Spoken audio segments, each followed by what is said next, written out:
खुदा का वो हिजाब है, खुदा का वो नकाब है। अच्छा, यहाँ पे ये भी एतराज़ किया जाता है कि गालिबन ये कहीं शियों का कुरान है या इस तरह से कोई बात, तो इस एतराज़ का जवाब किस तरीके से दिया जाता है कि ये शियों का कुरान है या ये क्या चीज़ है? हाँ, इसमें ये कहा जाता है चूँकि मसहफ़ की इस्तिलाह दरअसल कुरान के लिए इस्तेमाल होती थी सदर इस्लाम के अंदर। जब कुरान मजीद नाजिल हुआ तो हम सब जानते हैं कि कुरान मजीद तकरीबन 23 साल के अरसे में तदरीजन नाजिल हुआ है। इसके बाद हिस्से मुख्तलिफ जगहों पे लिखे जाते थे। बाज़ कुरान किसी को हिफ्ज़ होता था, बाज़ कुरान किसी को हिफ्ज़ होता था।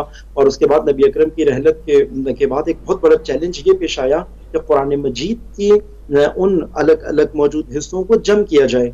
उन जम शुदा कुरान को और जिसको इकट्ठा किया गया था, उस इकट्ठा शुदा कुरान की आयत को मसहफ से ताबीर किया जाता था। और आइम्मा मासूमीन अलैहिस्सलातु वस्सलाम की रिवायात में भी इस मसहफ का लफ्ज हमें मिलता है कुरान मजीद के नामों में से एक, कि मसहफ यानी वो कुरान जो जम शुदा है, जो मुख्तलिफ लोगों के पास मुख्तलिफ शक्लों के अंदर मौजूद था और उसको अमीरुल मोमिनीन ने जम किया था ना इसको, तो इसको भी मसहफ का नाम दिया जाता था। और फिर ये इस्तिलाह आइम्मा मासूमीन के बारे में भी ये मारूफ हुई कि जनाब सैयदा के ऊपर वही की सूरत में मुख्तलिफ हक़ाइक़ खुदावंद मुताल की जानिब से फरिश्ते के जरिए से नाजिल हुए और फिर इन हक़ाइक़ को मसहफ़ फातिमिया कहा जाने लगा। तो फिर एक शुबहा जो है वो मुख्तलिफ मकातिब फ़िक्र में तशय्युअ के बारे में ये हुआ कि शायद इनके पास एक और कोई कुरान है और वो कुरान नाउज़ुबिल्लाह इमाम ज़माना अलैहिस्सलातु वस्सलाम वो लेकर आएंगे। लेकिन आइम्मा ने खुद इसका बार बार जवाब दिया इस चीज़ का कि मसहफ़ फातिमा नामी एक कुरान होने का जो